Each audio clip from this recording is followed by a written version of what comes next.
안녕하세요. 사연을 읽어드리는 사이유입니다.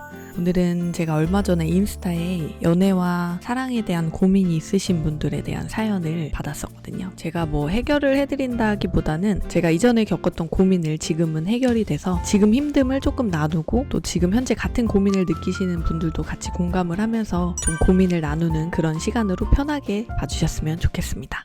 띠링띠링. 첫 번째로 보내주신 분의 사연은 3년 사귄 남친이 저 몰래 바람을 피웠더라고요. 욕이 나올 것 같은데 일단 너무 충격받고 한동안 폭식으로 20kg가 쪘어요. 이 감정적 배신이 얼마나 힘든지를 제가 알고 있기 때문에 일단 먼저 위로의 말씀을 드립니다. 어떤 말로도 위로가 되진 않을 것 같아요. 감정적인 배신은 이거는 진짜 스스로밖에 치유를 할 수밖에 없거든요. 지금 생각해보면 예전에도 저희가 힘들었던 이별이 있지만 지나고 보면 그때 그랬지 라는 일이 돼버리잖아요. 그래서 순간은 힘들지만 나중에 되돌아보면 지금 이 상황으로 인해서 조금 남자를 볼 수 있는 나의 안목이 생겼다. 나한테 그런 배움을 줄 수 있어서 고맙구나 라는 마음으로 조금 돌린다면 배신의 아픔이 조금은 줄어들지 않을까 싶어요. 근데 지금 너무 충격을 받으셔서 폭식으로 20kg가 찌셨다고 하셨는데 일단 스트레스는 만병의 원인이기도 하고요. 내가 내 스스로를 망치지는 않았으면 좋겠어요. 그 사람이 나쁜 사람이고 그 사람이 잘못한 건데 왜 피해는 내가 고스란히 받아야 되지? 라는 생각으로 오히려 더 당당하게 더 멋있게 이쁘게 나를 꾸미면서 그 사람에게 보란듯이 후회할 수 있게 만들면 좋을 것 같아요. 그냥 나는 이 사람으로 인해서 이런 사람과 비슷한 사람은 조금 걸러서 만나야겠구나 라는 나만의 기준이 생긴 과정이라고 생각을 하시면서 지금의 슬픔이 얼른 회복이 되기를 바라겠습니다. 그리고 또 한 분은 이렇게 말씀해 주셨어요. 돈이 없으면 결혼하기 힘든 걸까요? 라고 해주셨는데 이거는 내가 결혼에 대한 기준이 어디에 더 있느냐에 따라 다를 것 같아요. 내 결혼 생활의 기준이 경제적인 부분에 있다라고 하면 좀 이런 부분 때문에 결혼을 준비가 돼야 된다라고 생각하실 수도 있는데 결혼이라는 건 내 가족이 생기는 거고 뭔가 안정된 어른이 되는 인생의 종착지라고 생각을 했기 때문에 돈이라는 것, 경제력이라는 건 하나도 보질 않았거든요. 그래서 제 기준으로 말씀을 드린다면 돈이 없어도 결혼은 할 수 있다고 생각을 해요. 단 그 안에서 내가 느끼는 행복과 슬픔의 기준이 좀 다를 수도 있겠지만 돈이라는 게 기준이 명확하지 않잖아요. 솔직히 나만의 기준이거든요. 그래서 그 기준을 조금 더 낮춘다면 결혼에 있어서도 조금 더 지금보다는 기준이 조금은 내려가지 않을까 싶어요. 집을 마련할 때는 얼마가 있어야 되고 남편 얼마가 있어야 되고 아기를 키우려면 이 정도가 준비돼야 된다라는 만족하는 순간은 솔직히 오지 않거든요. 사람의 욕심은 끝도 없기 때문에 너무 결혼을 빡빡하게 기준을 세우진 않으면 더 좋을 수도 있을 것 같아요. 저희만 해도 저희 남편 신용불량자에 저도 신용 등급이 불량은 아니었지만 9등급이었고 한 달 벌어서 한 달 사는 식으로 진짜 경제력이라는 건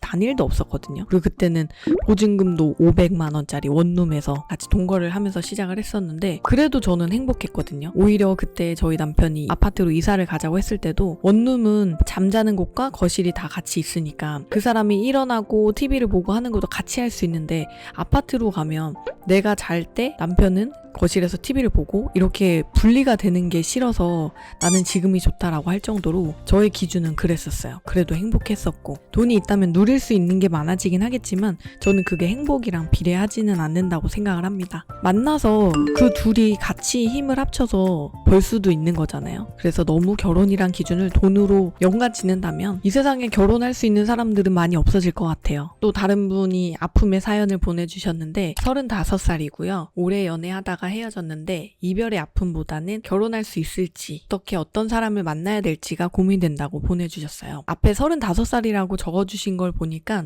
오래 연애를 하다 헤어졌는데 나이가 어느 정도 찼다라고 생각을 하셨고 그래서 지금은 내가 결혼을 할 수 있을지 이런 고민이 있으신 것 같아요. 요즘은 결혼하는 나이 연령대가 많이 높아진 것 같기도 하고 결혼을 안 하시는 분들도 많이 생기잖아요. 그래서 저도 저희 이나가 나중에 성인이 돼서 엄마 나는 결혼하고 싶지 않아 라고 하면 저는 이나의 인생을 응원해 줄 수 있거든요. 결혼을 할 수 있을까라는 결혼을 전제하로 너무 고민은 하지 않으셨으면 좋겠고 그리고 또 인연이라는 거는 언젠가는 또 만나거든요. 그냥 오래 연애하다가도 짧게 만나고 빨리 결혼하는 분들 주변에서 많이 보셨잖아요. 그런 걸 보면 진짜 결혼할 운명은 따로 있구나 라고 생각을 해요. 그래서 내가 결혼할 수 있을까? 라는 강박감을 버리신다면 조금 더 여유로운 모습에 좋은 인연이 더 찾아올 거라고 생각을 해요.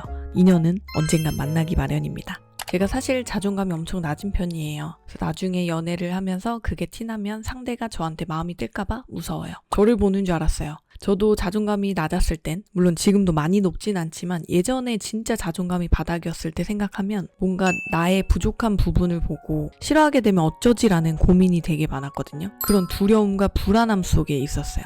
그래서 연애를 해도 그 순간에 집중하지를 못하니까 늘 사랑을 갈구하고 불안해하고 두려워하는 모습이 상대방한테는 매력적으로 느껴지지 않을 수 있거든요. 늘 어디서도 자신감 있고, 아, 이 사람은 내가 없어도 이렇게 자신감 있게 당당하게 살아갈 수 있는 사람이구나 라는 마음이 들어야 또 남자친구는 그런 걸 보면서 매력을 느끼고 더 소유하고 싶어지는 마음이 생길 수가 있거든요. 이런 마음부터 버리는 게 자존감을 올리는 첫 번째 과정이 될 수도 있을 것 같아요. 상대방은 자존감이 낮은지 높은지 잘 알 수가 없어요. 결국에는 만나면서 이 사람이 하는 말과 행동에 있어서 아, 이 사람은 되게 자존감이 높구나, 자존감이 낮구나 라고 생각할 수 있는 거기 때문에 이런 걱정보다는 연애를 할 때 어떻게 하면 좀 더 남자친구한테 매력적으로 느껴질 수 있을지, 어떻게 하면 연애를 오래 할 수 있을지라는 고민으로 바뀐다면 정답도 바뀌게 될 거예요. 그냥 나 자신 자체를 사랑해줄 수 있는 사람은 분명히 있거든요. 그래서 너무 걱정하지 않으셨으면 좋겠습니다. 이 사연도 보면서 또 제 얘기인 줄 알았어요. 누군가를 너무 쉽게 좋아하고 또 단점 하나라도 보이면 쉽게 싫어지는 경향이 있어서 연애를 하기 두려워요. 저도 옛날에 그랬습니다. 금사빠라고 하죠. 자존감이 낮았기 때문에 조금만 다정하게 해도 쉽게 좋아하고 단점이 하나라도 보이면 되게 금방 질리는 스타일이었어요. 그래서 옛날에는 엄청 좋아했던 사람이랑 연애를 하게 됐는데 옆자리에 섰을 때 이 구렛나루가 조금 깨가지고 헤어진 적도 있거든요.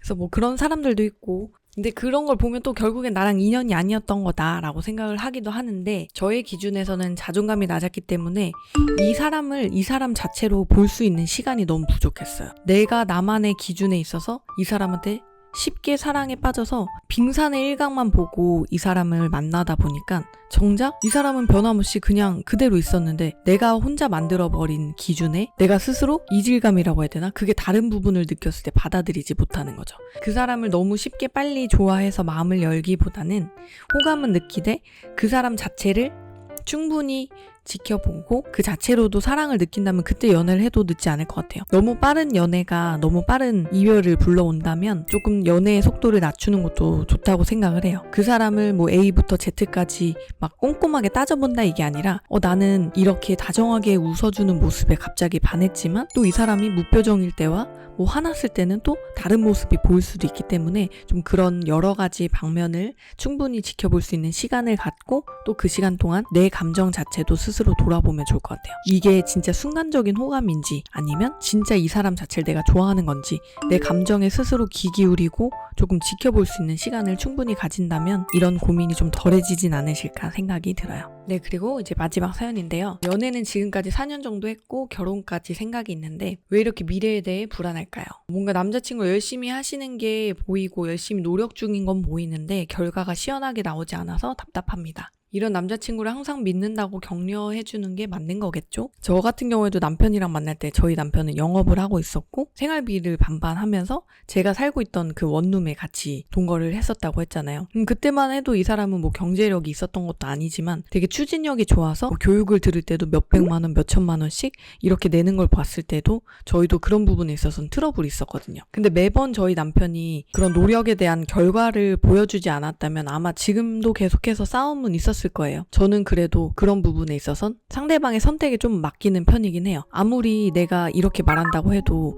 그 사람도 살아온 가정들이 있기 때문에 갑자기 내 와이프나 내 여자친구가 말을 한다고 해서 절대 바꾸지 않을 사람이거든요. 근데 내가 거기서 의견을 말해봤자 어차피 싸움밖에 안 되니까 노력을 하는 게 그래도 보인다면 조금 결과가 나오기까지 속도의 차이는 있을 수 있기 때문에 거기에 있어서 응원을 해주고 격려를 해줄 거면 정말로 제대로 해주고 잔소리를 할 거면 아예 강경하게 하지 말라고 강하게 나가거나 둘 중에 하나를 해야 될 것 같아요. 뭐 남자에 따라서도 다른데 진짜 적극적으로 내조를 해주고 강하게 격려해주고 응원해주면 또 그거에 힘을 얻어서 밖에서 성과를 잘 내는 사람이 있고 또 혼자서는 좀 의견이나 결정이나 이런 부분을 잘 못하는 분들이라면 좀 더 현명하고 강하신 와이프나 여자친구분들이 의견을 내면서 조금 그런 방향에 따라가는 남자분들도 있는 것 같더라고요. 근데 저는 조금 더 의견은 살짝 이럴 수도 있을 것 같은데 괜찮아 라는 의견을 내되 좀 응원을 해주면서 격려를 해주는 편입니다. 그래서 저희 남편은 그래서 밖에 나가서 얘기를 할 때도 그래도 유진이가 내가 뭘 한다고 했을 때 믿고 따라와줘서 그만큼 낼 수 있었고 너무 고맙다라고 얘기를 해서 저라면은 조금 더 응원을 해주는 쪽이 맞는 것 같기는 합니다.